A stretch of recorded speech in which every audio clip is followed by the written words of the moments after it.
สบายดีทุกคนดีใจบ่ตอนนี้สปป.ลาวเฮาหาลือเกียมออกจากสถานภาพประเทศด้อยพัฒนาในปี 2026 นี้แล้วกระทรวงการต่างประเทศจัดกองประชุมคณะชี้นำระดับชาติเพื่อจัดตั้งปฏิบัติแผนดำเนินงานของสปส.สำหรับประเทศด้อยพัฒนาในวันที่24เมษายนปี 2025 ผ่านมานี้โดยการเป็นประธานของทานทองสวรรค์พรหมวิหารรัฐมนตรีกระทรวงการต่างประเทศทานนางระนับฟาติมารองเลขาธิการใหญ่องค์การสหประชาชาติผู้ต่างหน้าระดับสูงองค์การสหประชาชาติสำหรับประเทศด้อยพัฒนาประเทศกำลังพัฒนาบ่มีชายแดนติดกับทะเลและประเทศเกาะดอนน้อยกำลังพัฒนามีผู้ต่างหน้าจากบรรดากระทรวงแขนงการของรัฐและผู้ต่างหน้าจากองค์การสหประชาชาติประจำสปป.ลาวเข้าร่วมของประชุมครั้งนี้เพื่อปรึกษาหารือเกี่ยวกับการกะเกียมออกจากสถานภาพประเทศด้อยพัฒนาของสปป.ลาวซึ่งในที่ประชุมได้รับฟังการนำเสนอบทเกี่ยวกับความคืบหน้าและหางบทประเมินความพร้อมของสปป.ลาวในการออกจากสถานภาพประเทศด้อยพัฒนาในปี 2026 พร้อมกันนี้ผู้เข้าร่วมก็ได้สนทนาแลกเปลี่ยนคำเห็นต่อบทนำเสนอดังกล่าวและได้รับฟังคำคิดเห็นของทานเลขาธิการใหญ่องค์การสปส.เกี่ยวกับเวียกงานการกะเกียมออกจากสถานภาพประเทศด้อยพัฒนาของสปป.ลาวสำหรับการจัดตั้งปฏิบัติแผนดำเนินงานของสหประชาชาติสำหรับประเทศด้อยพัฒนาสปป.ลาวได้เสื่อมสารเอาเนื้อในจิตใจและบรรดาคาดหมายของแผนดำเนินงานของสปส.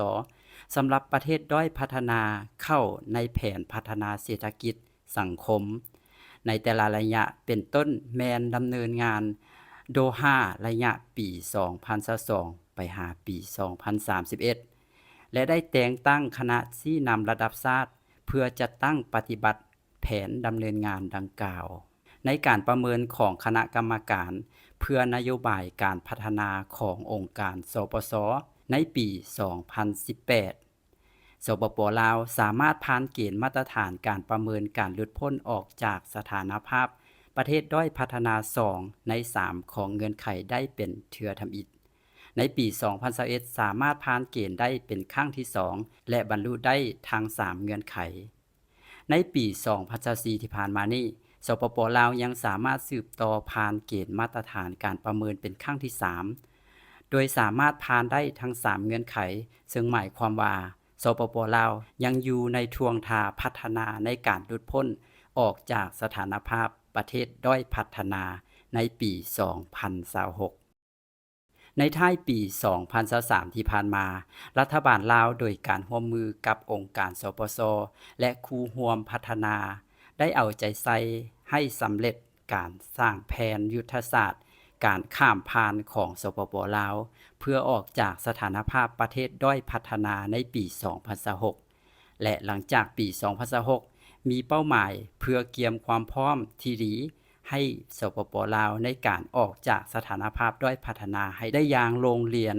มีคุณภาพและยืนยงบ่ตกกลับมาในสถานภาพเก่าคืนอีกในปัจจุบันสปป.ลาวกำลังหางบทประเมินความพร้อมของสปป.ลาวในการออกจากสถานภาพประเทศด้อยพัฒนาในปี 2026 นี้โดยการสนับสนุนและช่วยเหลือจากองค์การสปส.เพื่อประเมินความพร้อมที่จะออกจากสถานภาพดังกล่าวทั้งนี้แนใส่รับประกันให้มีความ